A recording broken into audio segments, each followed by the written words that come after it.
రెగ్యులర్‌గా మీరైతే ఇంతవరకు జస్ట్ నార్మల్ కంపారిజన్ వీడియోస్ అయితే చూసుంటారు. లైక్ దీంట్లో కెమెరా బావుంది, దీంట్లో డిస్‌ప్లే బావుంది, దీంట్లో అది బావుంది, దీంట్లో ఇది బావుందని కంపేర్ చేసిన వీడియోస్ అయితే చూసుంటారు.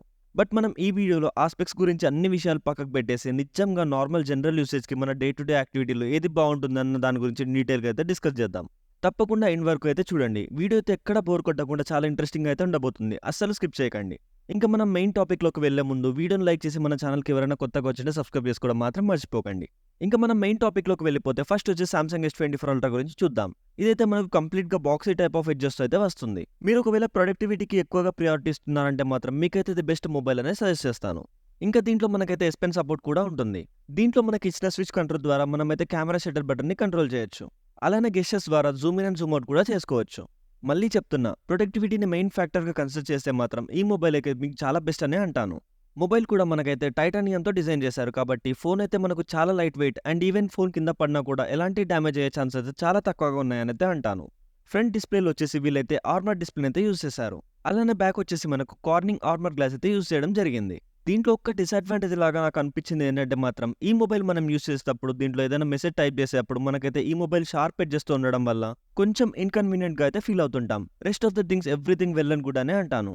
ఇంకా నెక్స్ట్ మనం ఐఫోన్ విషయానికొస్తే మాత్రం ఈ మొబైల్ అయితే మనకు చాలా నీట్ అండ్ క్లీన్‌గా అయితే ఉంటుంది. అండ్ ఇంకొక విషయం చెప్పాలంటే మాత్రం దీని మొత్తం బాడీని కూడా వీళ్ళైతే టైటానియం యూజ్ చేసి అయితే డిజైన్ చేశారు. దీంట్లో అయితే మనకు ఫ్రంట్ డిస్‌ప్లే వచ్చేసి సిరామిక్ షీల్డ్ అయితే ప్రొవైడ్ చేశారు. ఈ 2 మొబైల్స్ అయితే మనకు రైనీ సీజన్‌కి తగ్గట్టుగా IP68 వాటర్ రేటింగ్‌తో అయితే ప్రొవైడ్ చేయడం జరిగింది. నార్మల్‌గా డే టు డే యూసేజ్‌లో లైక్ ప్రొడక్టివిటీ అన్న విషయం ఒక్కటి పక్కకు పెట్టి మిగతా అన్నీ చూసుకుంటే మనకైతే ఐఫోన్ అయితే ది బెస్ట్ అనే అంటాను. దీని ఇన్ హ్యాండ్ ఫీల్ కానీ, ఇన్ హ్యాండ్ కంఫర్ట్ కానీ చాలా బావుంటుంది. ఐఫోన్‌లో వచ్చేసి మనకు ఎలాంటి S Pen సపోర్ట్ అయితే లేదు కానీ దీంట్లో అయితే మనకు క్విక్ యాక్షన్ బటన్ అయితే ప్రొవైడ్ చేశారు. బై డిఫాల్ట్‌గా బ్రాండ్ అయితే మనకు దీంట్లో కొన్ని షార్ట్‌కట్స్ అయితే ప్రొవైడ్ చేయడం జరిగింది. బట్ వీటిని కూడా మనమైతే కస్టమైజ్ అయితే చేసుకోవచ్చు. అండ్ ఇప్పుడొచ్చిన 16 సిరీస్‌లో మాత్రం వీళ్ళైతే కెమెరా కంట్రోల్ బటన్ అనేసి కొత్త ఫీచర్‌ని అయితే ఇంక్లూడ్ చేయడం జరిగింది. బేసిక్‌గా దీంతో అయితే మనం ఫిల్టర్స్ సెట్ చేసుకోవడానికి గానీ, అపర్చర్ సెట్ చేసుకోవడానికి గానీ, లేకపోతే జూమ్ ఇన్ అండ్ జూమ్ ఔట్‌కి అయితే యూజ్ చేస్తుంటాం.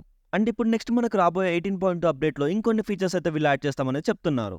అండ్ మేబీ నెక్స్ట్ ఫ్యూచర్‌లో మచ్ మోర్ కస్టమైజేషన్‌ని కూడా సపోర్ట్ చేయడం అయితే జరుగుతుంది. మరి ఈ యాక్షన్ బటన్ ఫీచర్ మనకు ఆండ్రాయిడ్‌లో లేదా అంటే మాత్రం ఆండ్రాయిడ్‌లో కూడా ఉంది. బట్ ఇక్కడైతే మనం సెపరేట్‌గా మనం సెట్టింగ్స్‌లోకి వెళ్లి సెట్ చేసుకోవాల్సి ఉంటుంది.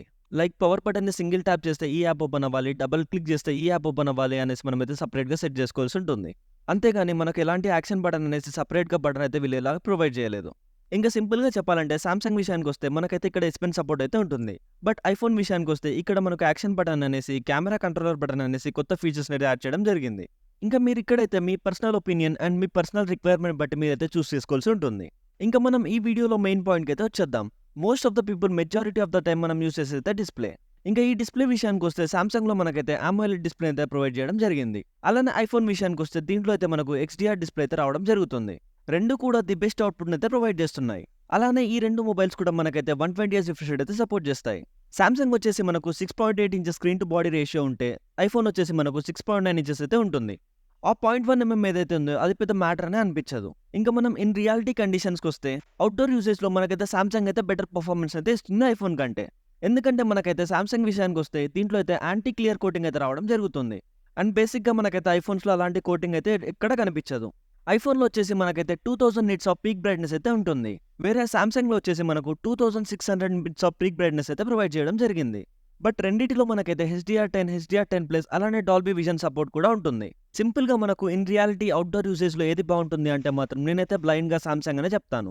ఇంకా మనం నెక్స్ట్ రెండిట్లో ఆడియో సెగ్మెంట్ విషయానికొస్తే రెండిట్లో మనకైతే డ్యూయల్ స్టీరియో స్పీకర్స్‌ని అయితే ప్రొవైడ్ చేయడం జరిగింది. బట్ ఇన్ రియాలిటీలో ఎలాంటి స్పెక్స్ మాట్లాడకుండా చెప్పాలి అంటే మాత్రం మీకైతే ఇక్కడ ఐఫోన్‌లో మనకైతే లౌడ్ వాయిస్ అయితే ఉండదు కానీ క్రిస్ప్ అండ్ క్లియర్ వాయిస్ అయితే ఉంటుంది. బేస్ విషయానికొస్తే కొంచెం యావరేజ్ అనే అంటాను. బట్ ఇక్కడ మనం సామ్‌సంగ్ విషయానికొస్తే ఆడియో అయితే చాలా లౌడ్‌గా అయితే ఉంటుంది. బేస్ ఎఫెక్ట్ కూడా చాలా బాగా నచ్చింది నాకైతే. కంటెంట్ ఎక్కువగా వాచ్ చేస్తుంటాను లౌడ్ స్పీకర్‌లో అంటే మాత్రం నేనైతే సామ్‌సంగ్‌ని అయితే ప్రిఫర్ చేస్తాను. అండ్ ఇంకా మనం నెక్స్ట్ రెండిట్లో కంపేర్ చేసుకుంటే మనకైతే ఐఫోన్‌లో ఒక ఫిజికల్ సిమ్ అండ్ ఇంకోటొచ్చేసి ఈ సిమ్ సపోర్ట్ అయితే ఉంటుంది. వేరే సామ్‌సంగ్ విషయానికొస్తే ఇక్కడ మనకు డ్యూయల్ సిమ్ సపోర్ట్ అయితే ఉంటుంది. అలానే మనకు ఈ సిమ్ సపోర్ట్ కూడా ఉంటుంది. ఈ సెగ్మెంట్‌లో అయితే ఆల్మోస్ట్ పెద్ద డిఫరెన్స్ అయితే లేదంటాను. బట్ ఇంకా మీ ప్రిఫరెన్స్ బట్టి మీరైతే ఇక్కడ సెలెక్ట్ చేసుకోవాల్సి ఉంటుంది. ఇంకా నెక్స్ట్ మనం పోర్ట్స్ విషయానికొస్తే రెండిట్లో కూడా మనకైతే USB 3.2 పోర్ట్స్ అయితే ఇవ్వడం జరుగుతుంది. అండ్ బేసిక్‌గా మనమైతే ఐఫోన్స్‌లో ఐఫోన్ 15 సిరీస్ నుండి మనం ఇక్కడైతే టైప్ సి USB కేబుల్‌ని అయితే చూడొచ్చు. ఇంకా మనం నెక్స్ట్ రెండిట్లో డేటా ట్రాన్స్‌ఫర్ రేట్స్ విషయానికొస్తే రెండిట్లో నేనైతే సేమ్ ఫైల్‌ని అయితే ఇంపోర్ట్ చేయడం జరిగింది. But when compared to Samsung మనకైతే ఇక్కడ ఐఫోన్ అయితే లీడ్ చేయడం జరుగుతుంది. ఐఫోన్‌లో మనకైతే డేటా ట్రాన్స్‌ఫర్ రేట్ అయితే చాలా స్పీడ్‌గా అయితే జరుగుతుంది. రెండిటిలో సేమ్ యూఎస్‌బీ 3.2 పోర్ట్ ఉన్నప్పటికీ కూడా ఇక్కడైతే క్లియర్ విన్నర్ ఐఫోన్ అని డిక్లేర్ చేస్తాను. ఇంకా రెండిట్లో మనమైతే మెయిన్ ఫ్యాక్టర్ బ్యాటరీ విషయానికైతే వచ్చేద్దాం. ఇక్కడ కూడా నేనైతే స్పెక్స్ కాకుండా డే టు డే యూజ్ అయితే మాట్లాడతాను. ఈసారి నేనైతే సామ్‌సంగ్‌లో బ్యాటరీ కంటే ఐఫోన్ బ్యాటరీకి అయితే ఎక్కువగా ఇంప్రెస్ అయ్యాను. సింపుల్‌గా మనకైతే డేలో ఐఫోన్ వచ్చేసి 10 అవర్స్ స్క్రీన్ డిస్‌ప్లే టైమ్ అయితే ఇచ్చేస్తుంది. వేరే సామ్‌సంగ్ వచ్చేసి మనకైతే 7 అవర్స్ అయితే ఇవ్వడం జరుగుతుంది. బ్యాటరీయే నాకు మెయిన్ ప్రియారిటీ అంటే మాత్రం ఇక్కడైతే క్లియర్ ఓట్ ఐఫోన్‌కే వచ్చేస్తుంది. ఇప్పుడు మనం బ్యాటరీ సెగ్మెంట్ గురించి మాట్లాడుతున్నామంటే ఓన్లీ బ్యాటరీ డ్రైన్ గురించి మాట్లాడితే ఎలా? ఛార్జింగ్ స్పీడ్స్ గురించి కూడా మాట్లాడాలి కదా! సో ఇక్కడొచ్చేసి మనకైతే సామ్‌సంగ్‌లో 45 వాట్స్ ఆఫ్ ఫాస్ట్ ఛార్జింగ్ అయితే ప్రొవైడ్ చేయడం జరిగింది.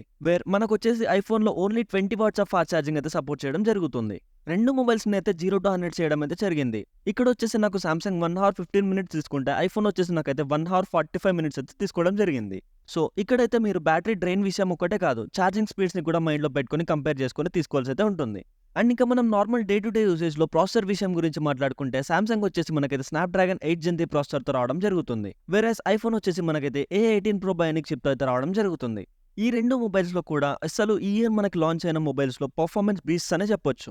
అండ్ ఇంకా మనం ఎక్స్‌ట్రా ఫీచర్స్ గురించి మాట్లాడితే ఇక్కడైతే మనకు రెండిట్లో ఏఐ సపోర్ట్ అయితే ఉంటుంది. బట్ మనకైతే సామ్‌సంగ్‌లో out of the box AI అయితే రావడం జరుగుతుంది. యాస్ ఆఫ్ నౌ మనమైతే ఎలాంటి సబ్స్క్రిప్షన్ లేకుండా మనమైతే సామ్‌సంగ్‌లో ఏఐని అయితే యూజ్ చేసుకోవచ్చు. బట్ వేరేస్ మనకు ఐఫోన్స్ వచ్చేసి యాపిల్ ఇంటెలిజెన్స్ అయితే రావడం జరుగుతుంది. బట్ ఇక్కడొచ్చేసి ట్విస్ట్ ఏంటి అనేసి అంటే ఇక్కడైతే మనకు యాపిల్ వాళ్ళు ఎలాంటి ఔట్ ఆఫ్ ది బాక్స్‌లో అయితే ఏఐని అయితే ప్రొవైడ్ చేయలేదు. బట్ దీంట్లో ఉన్న చాట్‌జీపీటీ అయితే వీళ్ళైతే లిమిటెడ్ సర్వీసెస్‌ని అయితే ప్రొవైడ్ చేస్తున్నారు. లిమిటెడ్ సర్వీసెస్ యూజ్ చేసుకున్న తర్వాత మనకేవైనా ఎక్స్‌ట్రా ఫీచర్స్ కావాలి అనుకుంటే మాత్రం మనమైతే సబ్స్క్రిప్షన్ తీసుకోవాల్సి ఉంటుంది. పర్ మంత్ ఇక్కడైతే మనం అప్రాక్సిమేట్ 2000 అయితే పే చేయాల్సి ఉంటుంది. బట్ మనకైతే సామ్‌సంగ్‌లో ఇలాంటి ఫీచర్స్ ఏవి రాకుండా ఔట్ ఆఫ్ ది బాక్స్‌తో ప్రొవైడ్ చేస్తున్నారు కాబట్టి ఎలాంటి సబ్స్క్రిప్షన్ అయితే అవసరం లేదు. ఇంకా మనం కన్క్లూజన్ విషయానికొస్తే మీరు ఒకవేళ ప్రైమరీ ఫోన్‌గా యూజ్ చేస్తూ ప్రొడక్టివిటీ బావుండాలనుకుంటే మాత్రం నేనైతే సామ్‌సంగ్‌ని అయితే ప్రిఫర్ చేస్తాను. బట్ ఒకవేళ మీరు వీడియోగ్రఫీ మీద ఎక్కువగా ఫోకస్ చేస్తుంటే మాత్రం అలానే డే టు డే యూసేజ్‌లో ఫ్లెక్సిబుల్ అండ్ కంఫర్టబుల్ ఫోన్ కోసం చూస్తుంటే మాత్రం ఐఫోన్ అయితే ప్రిఫర్ చేస్తాను. ఇంకా కంప్లీట్‌గా ఏది చూజ్ చేసుకోవాలి అని మాత్రం ఇదైతే మీ పర్సనల్ చాయిస్ అని అంటాను. మీ రిక్వైర్మెంట్స్ బట్టి, మీ ప్రియారిటీస్ బట్టి మీరైతే మొబైల్ అయితే డిసైడ్ చేసుకోవాల్సి ఉంటుంది. ఒకవేళ మీకు ఇంకా డౌట్స్ ఏవైనా ఉంటే కామెంట్ బాక్స్‌లో మెన్షన్ చేయండి. నేనైతే అన్నిటికి రిప్లైస్ ఇవ్వడానికైతే ట్రై చేస్తాను. So that's it for the video guys. Content నచ్చితే మాత్రం వీడియోని లైక్ చేసి మన ఛానల్ అయితే సబ్స్క్రైబ్ చేసుకోండి. Thank you.